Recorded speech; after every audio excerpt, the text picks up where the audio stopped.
You stop to rest and boom, you feel worse. You're finally on holiday and you get sick. You slow down and suddenly you're exhausted, in pain, or overwhelmed with emotions. What's going on? Isn't rest supposed to help? You're not imagining it.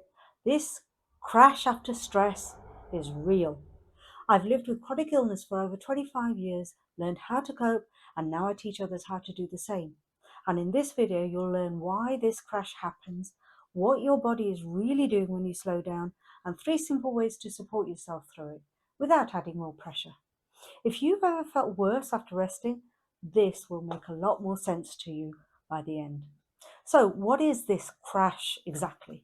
And why does it happen just when you stop? There's actually a name for this. It's called the letdown effect. You've been running on adrenaline, holding everything together, and the moment you stopped, your body crashes. Maybe it's post-stress exhaustion, a cold, a migraine, a flare-up, or just feeling totally overwhelmed. And if you live with chronic illness, this crash can hit even harder. You're doing the right thing by resting, but what you're feeling, that's your body finally coming down from survival mode. But what exactly is going on inside your body when this happens? Let's break it down. When you're under stress, your nervous system flips into fight or flight. Stress hormones like cortisol and adrenaline kick in. They keep you going, but they also mask pain, emotion, and even immune symptoms. So when you finally stop, those hormones drop, and your body says, okay, now it's safe to feel. That's when the real symptoms show up. Pain, exhaustion, brain fog, tears. Sometimes it's physical, sometimes it's emotional. Often it's both. It's not a setback, it's your nervous system finally letting go. So now you know why it happens, but how do you actually support yourself through it? How do you rest in a way that actually helps when rest seems to make things worse? First, I'd say just go with it. This crash is your body returning to balance, to calmness. You will feel better eventually, but your body needs time to clear the clutter it's been holding on to. If you want to try some gentle techniques to support yourself and maybe even learn a little more about what your body's been trying to say, here are 3 things that can help. Firstly, a body scan with gentle attention. So lie down and get really quiet.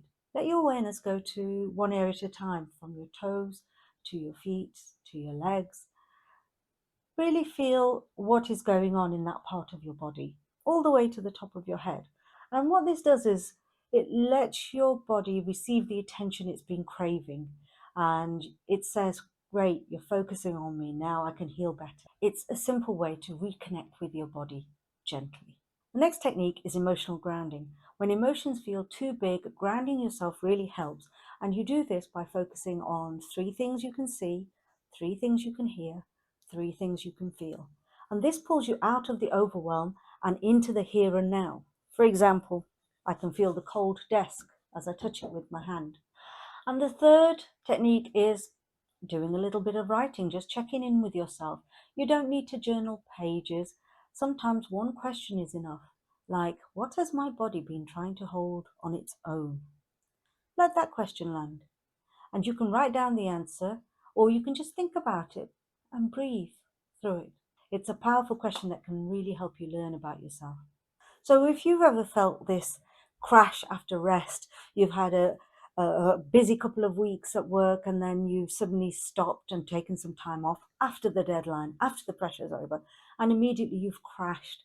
Just remember, you're not alone and you're not doing anything wrong. This is your body saying, we made it. Now let's let go. Crashing after stress isn't a failure. It's part of healing, and that's what you need to remember. And if you've made it to the end of the video, thank you so much for sticking with me. It really means a lot. And if you'd like some more support, there's a link to some free resources in the description below.